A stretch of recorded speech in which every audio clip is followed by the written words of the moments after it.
So in this video, I'm actually going to be doing a little bit of music theory. I actually had a subscriber ask me, could you teach me how to read music? Well, first of all, to get started, music is actually a universal language. So it doesn't matter if you speak English, Mandarin, Czechoslovakian, Russian, Spanish, Portuguese, anything. So basically when anybody reading music from all over the world, when we look at a piece of music, for the most part, we are interpreting that as the exact same thing. And so the musical staff is made up of 5 lines and 4 spaces. Now, if you've ever gone to a music store and you've picked up staff paper, it's going to look like this. See where it shows the 5 lines and 4 spaces?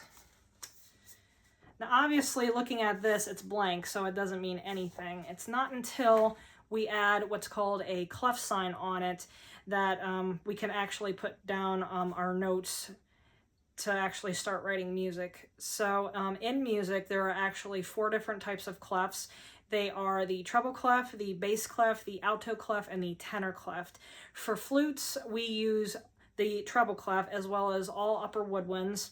And then for brass, you have your trumpets and French horns that also use the treble clef. And for string instruments, you have the violin, the guitar, and of course the mandolin. So here is a bigger version of our music staff.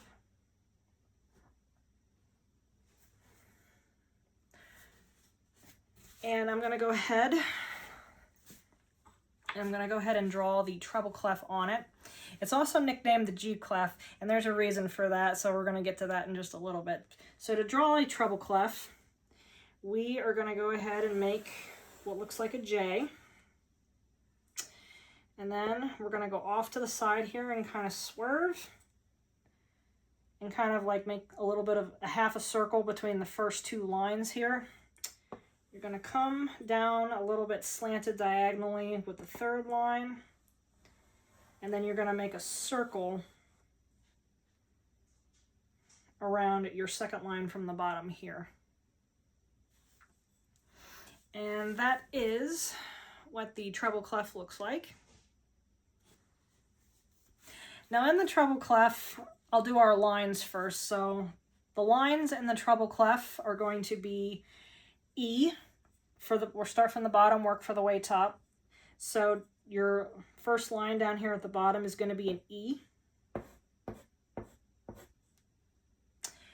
The next line up from that is going to be a G. And you notice that 2nd line is where this circle curved around, so that is how the treble clef got its nickname, the G clef, because the little circle curves around the G line. So that is how the treble clef got its nickname. The 3rd line up from that is going to be a B. Then 4th line up is going to be a D. And then our top line is going to be an F. So E, G, B, D, and F. And we do have a saying for that. There's many different sayings, but the most popular one is, every good boy does fine, are your lines. And now I'm going to go ahead and talk about your spaces in here. So your spaces are actually going to spell the word face, F-A-C-E, starting from the bottom and going up to the top. So your bottom space is going to be an F. Your middle space is going to be an A. Your next to top space is going to be a C. And then your top space is going to be an E. So F-A-C-E are the spaces.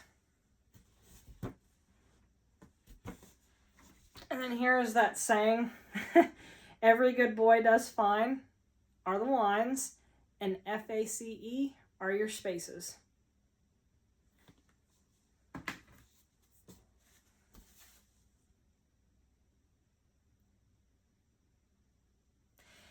And that's going to determine basically like then it's going to be like what key signatures we can do, and then of course it gets into a little bit deeper than that. So then the next step is going to be, of course, then writing music, and time signatures and all that. But just for this lesson, we are going to go over the treble clef and our lines and spaces.